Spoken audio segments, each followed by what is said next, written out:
19 billion views, more than the combined audience of roughly 170 Super Bowls, and not one of them required a human face, an original opinion, or a single creative risk. If your index fund holds any stake in digital media or ad tech platforms, the revenue model behind that number is the same one pricing your portfolio today. WatchMojo built a 26 million subscriber empire by doing something no traditional media company dared, removing every trace of personality from content and replacing it with volume. Pure, relentless, algorithmic volume.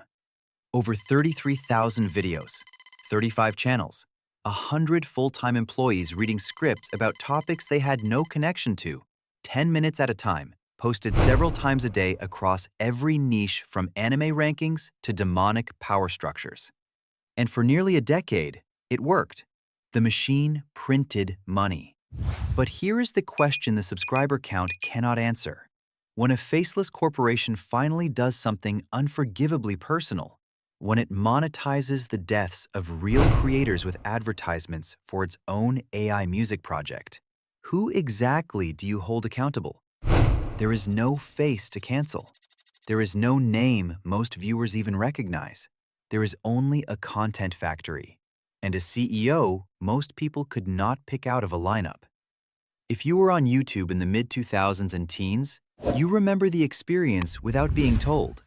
You finished watching a video you actually searched for, and the autoplay rolled into that same synthetic intro. Welcome to WatchMojo.com, ranking the top 10 movie villains or the top 10 Saturday morning cartoons. Always precisely 10 minutes, always that identical cadence. You did not subscribe. You did not seek it out. It found you. And somewhere in the back of your mind, you assumed a company that omnipresent must be doing something right. The woman who shattered that assumption was Genna Bain, the widow of a gaming critic named Total Biscuit, who died of colon cancer. She watched WatchMojo place her late husband inside a monetized listicle called 10 YouTubers Who Made Videos When They Knew They Were Dying. A video that included embedded advertisements for WatchMojo's own AI-generated music project. Her public response used one word that the company's algorithm had no formula for: unforgivable. How does a media operation with 19 billion views end up issuing a pinned apology on a video about dead people? And when the CEO behind the comment is the same person comparing AI music to the invention of the electric guitar, is this a company that lost its way, or one that never had a way to lose? If the platform your retirement account depends on rewards this model, volume without accountability, reach without reputation, you want to understand how the incentive structure works. Subscribe. One documented story every week about the machinery behind the names you think you know. The Second Mortgage. Ashkan Karbasfrooshan invested $250,000 to launch WatchMojo in 2006, and for 6 years, that money bought him nothing but debt. The original business was not a YouTube channel. WatchMojo was an independent media startup built around its own website, producing short-form video content about lifestyle topics, jeans shopping, restaurant reviews, interview tips. The website drew almost no traffic. Revenue was zero. Karbasfrooshan and co-founder Christine Vulieris did not pay themselves for the first 6 years of the company's existence. By 2016, Karbasfrooshan told interviewers that the early financial pressure forced him to take out a second mortgage on his home just to cover employee salaries. He said he contacted hundreds of venture capitalists looking for a lifeline. Not one invested. The company's debt exceeded $1 million. For a $250,000 startup, that figure represented a 400% hole with no institutional support and no revenue. The YouTube channel, created in January 2007, was a side project. Early uploads looked nothing like the listicle factory the brand became. They featured on-location segments about fashion and small businesses, with presenters speaking to camera. According to TechCrunch, those early WatchMojo videos drew 13 million views in 2007 and 28 million the following year. Modest numbers, but they were real, and they were growing while everything else was bleeding. In 2012, Karbasfrooshan made the pivot. WatchMojo committed fully to YouTube, specifically to the top 10 listicle format. The logic was industrial. Each video cost approximately $2,000 to produce, according to Karbasfrooshan's own 2015 estimate, and the format was infinitely repeatable. No guest bookings, no travel, no investigative research. One narrator reading a research script over licensed footage, 10 items, 10 minutes, uploaded multiple times per day. The growth was staggering. From 2013 to 2015, WatchMojo climbed from 1 million subscribers to 10 million. By 2016, it was Canada's most subscribed YouTube channel.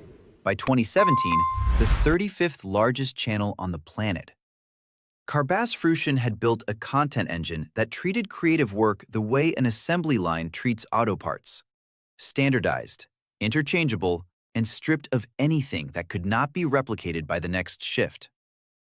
But buried inside that growth was a person whose story WatchMojo would one day exploit without permission and without shame. Genna Bain was not a subscriber. She was not a viewer. She was the widow of a creator whose death would eventually become raw material for the machine Karbasfrooshan built. A line item in a listicle designed to capture search traffic from the names of people who could no longer object. 80 to 90% of WatchMojo's revenue came from advertising, almost entirely YouTube AdSense. That meant the company's survival depended on a single variable: total views multiplied by ad impressions. Not loyalty, not brand affinity, not audience trust, just volume. The entire business model was a bet that the algorithm would keep rewarding quantity over quality indefinitely, and that no single video, no matter how tasteless, could damage a brand that had no face to damage. By November 2010, WatchMojo was profitable. On December 31, 2020, Karbasfrooshan sold a 25% stake to Star Mountain Capital, a New York-based private equity firm. The terms were never disclosed. The algorithm's ceiling. Set the numbers aside for a moment. Picture the WatchMojo production floor.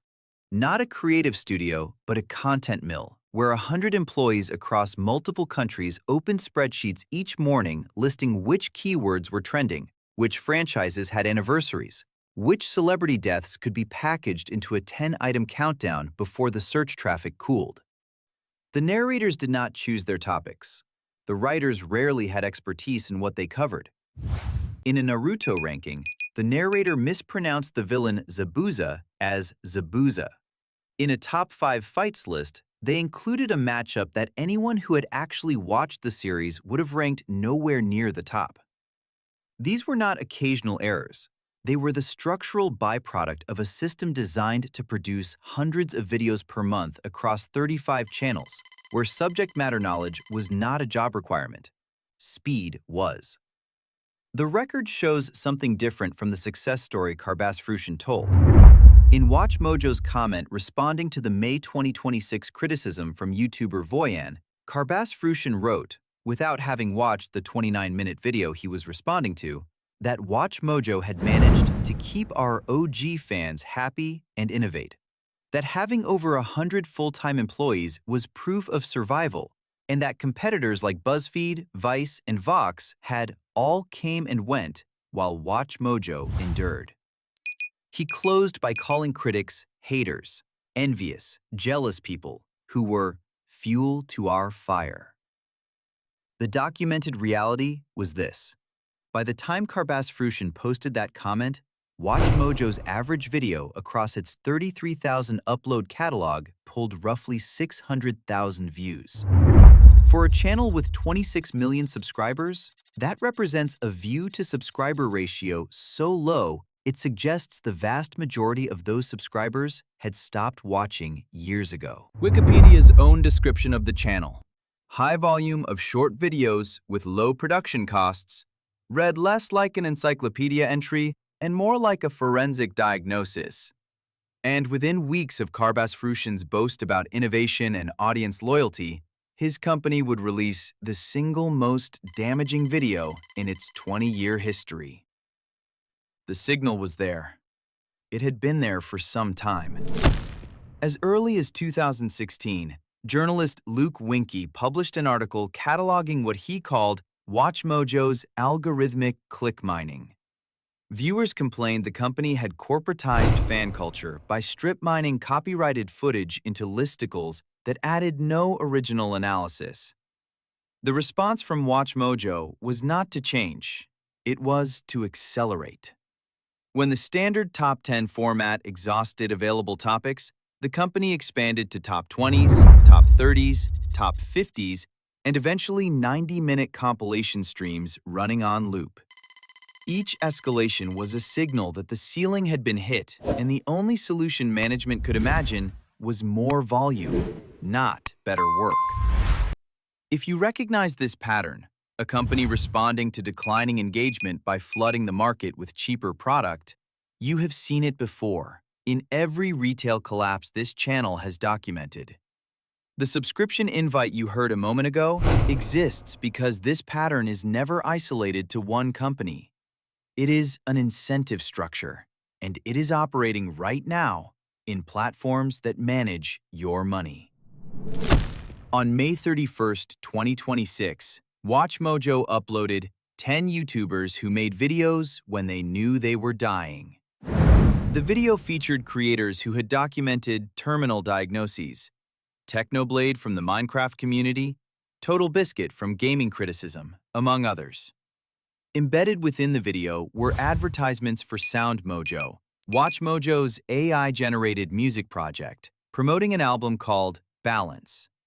Below the ad, WatchMojo listed every featured creator's name, not as tribute, but as SEO metadata.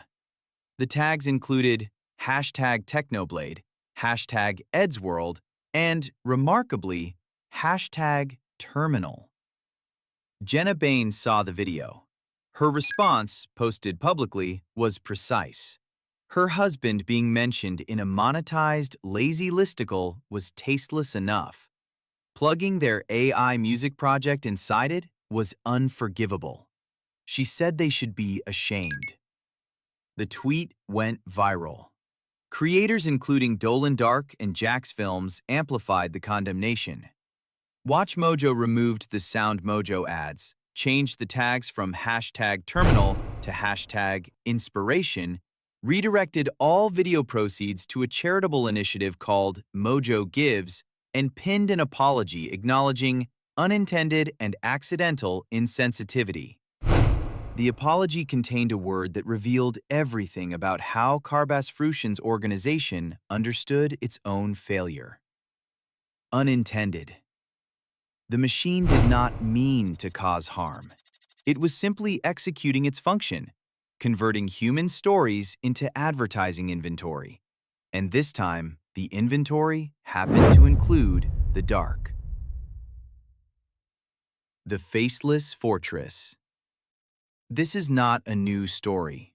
The content mill model WatchMojo perfected, volume over value production, monetized through advertising arbitrage, is the same model that destroyed BuzzFeed's editorial credibility, hollowed out Vox Media's investigative ambitions, and is currently being replicated by dozens of AI-generated content farms across YouTube, TikTok, and podcast networks. If you hold shares in any company that derives primary revenue from programmatic digital advertising, you are financially exposed to the same incentive structure that led WatchMojo to monetize a video about dying creators with AI music ads. The mechanism does not require malice. It requires only a system where human judgment has been removed from the production chain and replaced with keyword optimization. Karbasfrooshan made the decisions. 100 employees lived with the consequences. The narrators whose voices became synonymous with WatchMojo's brand were never identified by name. They were interchangeable components, reading scripts generated from trending search data about subjects they often knew nothing about, for a company that could replace them without our audience noticing. That is not an accusation. That is the business model, Described in Karbasfrooshan's own interviews with evident pride. Genna Bain's name surfaced again in the aftermath, not because she sought attention, but because she represented something the WatchMojo model had no mechanism to process: a human being withstanding to object. The company's entire architecture was designed to eliminate creative authority. No host with a personal brand, no editorial voice with a reputation to protect, no individual whose judgment could override the production schedule. When that architecture encountered a widow publicly calling the output unforgivable, it had no response except to edit the metadata and pin a comment. The 2006 lawsuit from News Corporation, IGN, and Ask Men, alleging Karbasfrooshan violated a non-competition agreement, ended with Karbasfrooshan representing himself and prevailing. That legal victory, 20 years before the SoundMojo disaster, established a pattern. Karbasfrooshan believed he could outmaneuver any challenge through personal tenacity. The second mortgage, the million-dollar debt, the venture capital rejections, each obstacle overcome reinforced the conviction that criticism was always just noise from people who didn't understand the model. The comment on Voyan's video, written without watching the video, closing with, "Haters, envious, jealous people are fuel to our fire," was not an aberration. It was the logical product of 2 decades of vindication. A Discord member associated with Jack's films traced the SoundMojo comments' writing style, the typewriter metaphors, the use of the word wankers, to Karbasfrooshan's personal social media accounts. The CEO of a 100-employee operation, a man who won an Ernst & Young Entrepreneur of the Year award in 2016, was personally writing defensive comments on YouTube videos criticizing his company, promoting his AI music venture in the same breath, and doing so without reading the criticism he was responding to. WatchMojo was temporarily taken down in 2013, following multiple copyright strikes. The company argued fair use and was restored. That near-death experience did not produce caution. It produced acceleration. More channels, more uploads, more algorithmic surface area. By 2025, the operation spanned 35 channels, posting hundreds of videos monthly. The estimated $2 billion that copyright holders allegedly claimed through Content ID between 2014 and 2019, a figure Karbasfrooshan himself cited, suggested the company existed in a permanent state of legal friction that it treated as a cost of doing business rather than a warning. The board met on no documented date because there is no documented board. WatchMojo is privately held. No SEC filings exist. No outside institutional investors participated until Star Mountain Capital's 2020 acquisition of a 25% stake. The financial controls, the editorial oversight, the decision about which videos to produce and which advertisements to embed, all of it flowed through a private company with no public accountability mechanism beyond the comment section of its own videos. Verdict. WatchMojo celebrated its 20th anniversary on January 23, 2026, 4 months before the worst public relations crisis in its history. 20 years of continuous operation, 19 billion views. And the company's most visible public statement in its anniversary year was a pinned apology on a video about bed people. 1. Karbasfrooshan built a business on the principle that removing the human element from content production was a competitive advantage. No faces to age, no personalities to manage, no creative disagreements to slow the schedule. That same facelessness made it structurally impossible to issue a credible apology, because credible apologies require a person the articles trusts, and WatchMojo had spent 20 years ensuring no such person existed within its brand. 2. The pivot to SoundMojo, AI-generated music promoted inside videos about terminal illness was not a lapse in judgment. It was the model working as designed. When every piece of content is an advertising vehicle and every topic is selected by keyword volume, there is no internal mechanism to distinguish between a ranking of movie villains and a ranking of dead creators. The system sees impressions. A human being sees Genna Bain's husband. 3. The comment Karbasfrooshan posted on Voyan's video, comparing WatchMojo favorably to BuzzFeed, Vice, and Vox, contained an irony he did not intend. Those companies failed because they scaled content production beyond their ability to maintain quality and trust. Karbasfrooshan cited their collapse as evidence of his superiority, while operating the exact same model at even higher volume with even less editorial oversight. WatchMojo will likely continue to operate. Its 26 million subscribers and 35-channel network generate enough advertising revenue to sustain the payroll, even at 600,000 average views per video. The copyright strikes remain its most existential threat, not audience backlash, because the audience was never the product. The algorithm was the customer.